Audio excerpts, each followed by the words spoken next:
আসসালামু আলাইকুম। সংবাদে আপনাদের সবাইকে স্বাগত জানাচ্ছি। আমি ফিরোজ তোহা। শুরুতেই সংবাদ শিরোনাম। বাংলাদেশের সর্বশেষ গুরুত্বপূর্ণ আপডেট সংবাদে আপনাকে স্বাগত। শুরুতেই সংবাদ শিরোনাম, পরে বিস্তারিত। শুরুতেই জানাবো, দুই পক্ষের স্বার্থের ভিত্তিতে ভালো সম্পর্ক চাই, ভারতের প্রতি পররাষ্ট্র উপদেষ্টার বার্তা। অন্তর্বর্তীকালীন সরকারের পররাষ্ট্র উপদেষ্টা মোহাম্মদ তৌহিদ হোসেন বলেছেন, ভারতের সঙ্গে আমরা ভালো সম্পর্ক চাই, তবে সেটি দুই পক্ষের স্বার্থের ভিত্তিতে হতে হবে। আজ বেলাব উপজেলা প্রশাসকের আয়োজনে উপজেলার বিভিন্ন দপ্তরের কর্মকর্তা, বীর মুক্তিযোদ্ধা, জনপ্রতিনিধি, রাজনীতিবিদ, সাংবাদিক ও সুশীল সমাজের প্রতিনিধিদের সঙ্গে মতবিনিময়কালে তিনি সব কথা বলেছেন। এরপর জানাবো, অন্তর্বর্তীকালীন সরকার সংবাদপত্রে বিন্দুমাত্র হস্তক্ষেপ করেনি। প্রেস সচিব। অন্তর্বর্তীকালীন সরকারের প্রধান উপদেষ্টা অধ্যাপক ডক্টর মোহাম্মদ ইউনূস কোনো সাংবাদিক বা সংবাদপত্রে বিন্দুমাত্র হস্তক্ষেপ করেনি, বরং করবে না বলে জানিয়েছেন প্রধান উপদেষ্টার প্রেস সচিব শফিকুল আলম। এদিকে জাতীয় পার্টির বেশে এসে আওয়ামী লীগ বুদ্ধিজীবী দিবসে শ্রদ্ধা জানিয়েছে, অভিযোগ করল গণ অধিকার পরিষদ। শহীদ বুদ্ধিজীবী দিবসে গণ অধিকার পরিষদের পক্ষ থেকে মিরপুর বুদ্ধিজীবী কবরস্থানে শ্রদ্ধা নিবেদন করেছে গণ অধিকার পরিষদ দলের সাধারণ সম্পাদক মোহাম্মদ রাশেদ খানের নেতৃত্বে শ্রদ্ধা নিবেদন করা হয়। এ সময় ছাত্র অধিকার পরিষদ, যুব অধিকার পরিষদের নেতাকর্মীরা পৃথকভাবে শ্রদ্ধা নিবেদন করেছেন। জানাবো, পুলিশে দেওয়ার ভয় দেখে চাঁদা আদায়ের অভিযোগ রাবি ছাত্রদল নেতার বিরুদ্ধে। পুলিশের হাতে তুলে দেওয়ার ভয় দেখিয়ে ছাত্রলীগের সাবেক নেতার কাছ থেকে চাঁদা আদায়ের অভিযোগ উঠেছে রাজশাহী বিশ্ববিদ্যালয় শাখা ছাত্রদলের নেতাকর্মীদের বিরুদ্ধে। এই ঘটনায় মোবাইল ব্যাংকিং থেকে 10,100 টাকা নেয়ার অভিযোগ করেছে ভুক্তভোগী। টাকা লেনদেনের একটি স্ক্রিনশট কালবেলার প্রতিবেদকের হাতে এসে পৌঁছেছে।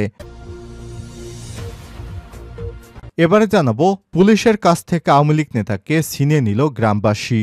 বগুড়ার শিবগঞ্জে গ্রেপ্তারের পর পুলিশের কাছ থেকে হাতকড়া সহ আওয়ামী লীগ নেতা ফারুক হোসেনকে ছিনিয়ে নিয়েছে গ্রামবাসী। পরে বার্সার থেকে পরিত্যক্ত অবস্থায় হাতকড়া উদ্ধার করা গেলেও আসামিকে পাওয়া যায়নি।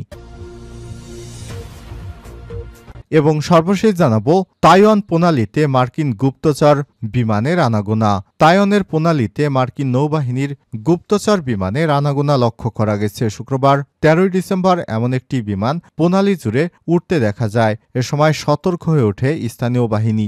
আনাদুলো এজেন্সির এক প্রতিবেদনে বলা হয়েছে, তাইপের এক বিবৃতিতে সব তথ্য জানিয়ে বলেছে, শুক্রবার একটি মার্কিন নৌবাহিনীর গুপ্তচর বিমান তাইওয়ান প্রণালীর উপর দিয়ে উড়েছে। তাইওয়ানের প্রতিরক্ষা মন্ত্রণালয় জানিয়েছে, মার্কিন P-8 বিমানটি দক্ষিণ থেকে উত্তর হয়ে প্রণালী অতিক্রম করেছে। প্রিয় দর্শক, এতক্ষণ শুনছিলেন সংবাদ শিরোনাম, এবারে বিস্তারিত। তবে তার আগে বন্ধুরা, অনুরোধ থাকবে এই সংবাদটিতে একটি লাইক দিন। এই চ্যানেলে আপনি নতুন হয়ে থাকলে আমাদের সংবাদটি দেখতে দেখতে চ্যানেলটি সাবস্ক্রাইব করে রাখুন। কমেন্ট করে বন্ধুরা আপনার মূল্যবান মতামত জানিয়ে দিন আপনি বিশ্বের কোন দেশ থেকে বা বাংলাদেশের কোন স্থান থেকে আমাদের সংবাদটি দেখছেন এবং শুনছেন। এবারে বিস্তারিত। দুই পক্ষের স্বার্থের ভিত্তিতে ভালো সম্পর্ক চাই, ভারতের প্রতি পররাষ্ট্র উপদেষ্টার বার্তা। অন্তর্বর্তীকালীন সরকারের পররাষ্ট্র উপদেষ্টা মোহাম্মদ তৌহিদ হোসেন বলেছেন, ভারতের ভালো সম্পর্ক চাই, তবে সেটি দুই পক্ষের স্বার্থের ভিত্তিতে হতে হবে। শনিবার 14 ডিসেম্বর বেলাবো উপজেলা প্রশাসনের আয়োজনে উপজেলার বিভিন্ন দপ্তরে কর্মকর্তা, বীর মুক্তিযোদ্ধা, জনপ্রতিনিধি, রাজনীতিবিদ ও সাংবাদিক, সুশীল সমাজের প্রতিনিধিদের সঙ্গে মতবিনিময়কালে তিনি এসব কথা বলেছেন। নির্বাচনের মাধ্যমে রাজনীতিবিদদের হাতে ক্ষমতা দিয়ে সরে যাবেন বলে জানিয়ে পররাষ্ট্র উপদেষ্টা বলেন, সরকারের লক্ষ্য হচ্ছে চূড়ান্তভাবে একটি নিরপেক্ষ এবং সঠিক নির্বাচনের মাধ্যমে ক্ষমতা হস্তান্তর করা। এটি নিয়ে সন্দেহের কোনো অবকাশ নেই। আমাদের প্রথম কাজ হচ্ছে দেশে স্থিতিশীলতা ফিরে আনা। এ সময় তিনি আরও বলেছেন, আমরা সব দেশের সঙ্গে সুসম্পর্ক চাই, সম্মান ও সমতার ভিত্তিতে, আর সেই লক্ষ্যে নিয়েই সরকার কাজ করে যাচ্ছে। ভারতকে আমরা স্পষ্ট বার্তা দিয়েছি, আমরা ভালো সম্পর্ক চাই, তবে সেটি দুই পক্ষেরই স্বার্থের ভিত্তিতে।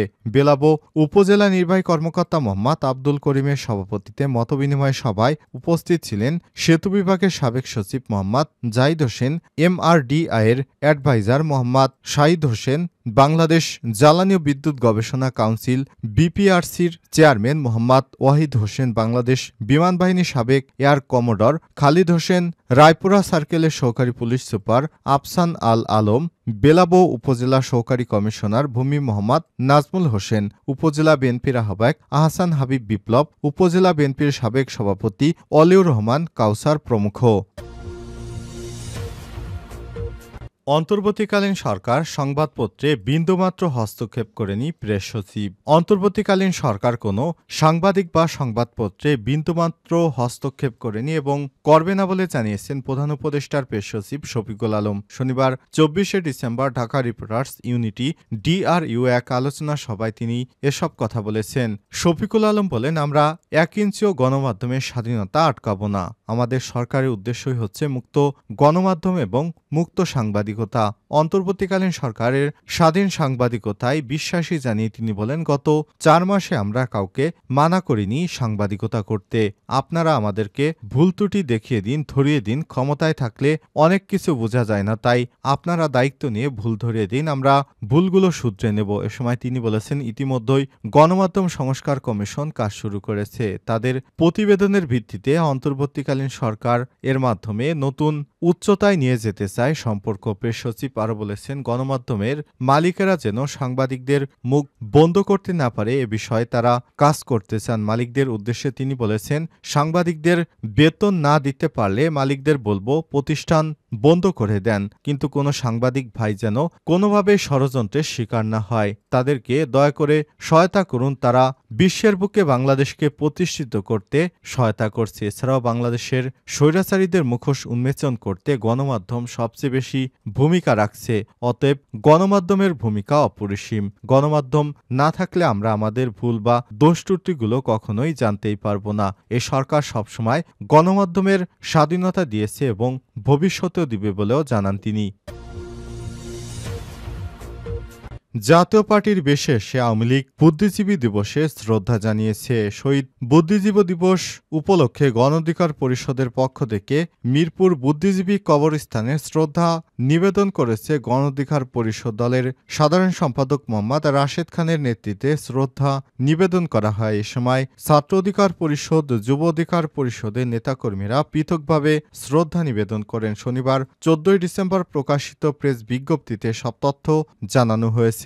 সাংবাদিকদের সাথে আলাপকালে রাশেদ খান বলেন, আমরা গণ অধিকার পরিষদের পক্ষ থেকে শ্রদ্ধা নিবেদন করেছি। আমরা দেখলাম জাতীয় পার্টির লোকজন শ্রদ্ধা নিবেদন করলো, কিন্তু এরা জাতীয় পার্টি না, এরা আওয়ামী লীগ। আওয়ামী লীগ জাতীয় পার্টির বেশ ধরে ফিরে এসে শহীদ বুদ্ধিজীবী দিবসে শ্রদ্ধা জানিয়েছে। ইতিমধ্যেই GM কাদের বলেছেন, আমাদের সমাবেশে যদি আওয়ামী লীগের কর্মীরা আসে আমাদের কিছু করার নেই, উন্মুক্ত সমাবেশে তারা আসতেই পারে। এ সময় তিনি আরো বলেছেন, আগামী নির্বাচনে আওয়ামী লীগ ও জাতীয় পার্টি ছাড়া সুষ্ঠু হবে না। তার মানে কি?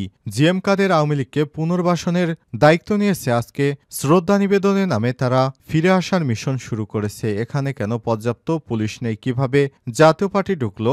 সারা দেশে তো জাতীয় পার্টি 100 জন সক্রিয় কর্মী নেই। আর এর আগে তারা লোক ভাড়া করে সমাবেশ করেছে, অথচ আজকে 500 থেকে 600 লোক নিয়ে এসেছে। এগুলো কেউ জাতীয় পার্টি না, এরা আওয়ামী লীগ। এদের গ্রেপ্তার না করে কেন ঢুকতে দেয়া হলো? রাশেদ খান আরও বলেন, আমাদের স্পষ্ট কথা, আগামী 16 ডিসেম্বর আওয়ামী লীগ ও জাপা স্মৃতিসৌধে যেতে পারবে না। তাদের সুযোগ দিলে তারা ধীরে ধীরে ফিরে আসবে।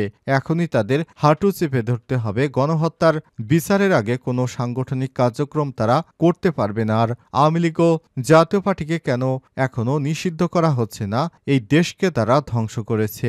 2000 শহীদ, 30,000 আহত, এদের রক্তের সাথে কোনো বেইমানি করা হবে না। আরেকটি কথা বলতে চাই, 71-এর সাথে 24-কে মিলে বিতর্ক সৃষ্টি করবেন না, মুক্তিযোদ্ধাদের ছোট করবেন না। 71 একটি ভূখণ্ডের জন্য যুদ্ধ হয়েছে। এই লড়াইয়ের সাথে অন্য কোনো যুদ্ধের তুলনা করা বোকামি হবে। পুলিশকে দেয়ার ভয় দেখিয়ে চাঁদা আদায়ের অভিযোগ রাবি ছাত্রদল নেতার বিরুদ্ধে।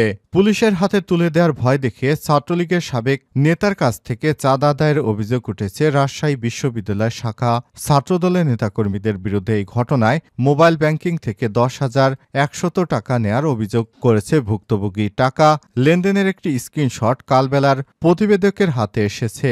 সোমবার 10ই ডিসেম্বর রাত 10টার দিকে বিশ্ববিদ্যালয় ও রুয়েট সংলগ্ন অক্টয় মোড় ফ্লাইওভারের পাশে এই ঘটনা ঘটে। তবে ছাত্রদল নেতাকর্মীরা দাবি করেছেন চাঁদাবাজি নয়, বরং ছোট ভাইদের পাওনা টাকা আদায় করে দিয়েছেন তারা।